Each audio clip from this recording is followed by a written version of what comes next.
বিবির সাথে মাঝে মাঝে অভিমান করা জায়েজ আছে। এইভাবে আপনার বিবি বারবার গুনাহ করে, আপনি বলেন গুনাহ করবা না, নাটক দেখবা না, সিনেমা দেখবা না, এরপরে আপনি যখন বাসায় না থাকেন চুপে চুপে আপনার মোবাইলটা দিয়ে আপনার বিবি নাটক সিনেমা দেখে বলে আপনার কাছে প্রমাণ হয়ে যায়। এবার আপনি বুঝাইলেন তুমি আমার অগোচরে আমার সন্তান আদির সামনে নাটক সিনেমা দেখো, এটা বড় অন্যায়। বারবার বললাম তুমি দেখবা না।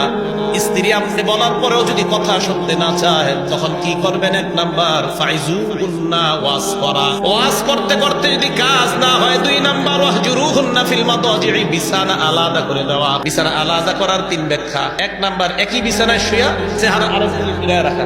বিবিরে বুঝাবেন আমি তোমার সাথে রাখবো, তুমি যদি এই গুনাহ না ছাড়ো আমি তোমার দিকে তাকাবো না। বিবি যেন বুঝে আমার স্বামী আজকে গুনাহ করার কারণে আমার দিকে তাকায় না। একই ঘরের মধ্যে থাকবেন, আপনি খাটে বিবি সোফায়, অথবা আপনি সোফায় বিবি খাটে, বুঝাবেন তোমার সাথে আমি রাখ, কেন তুমি গুনাহ। তিন, একই ঘরের মধ্যে আপনি এক রুমে বিবি আর এক রুমে, কিন্তু এই কথাটা যেন পরিবারের অন্য সদস্যরা না জানে।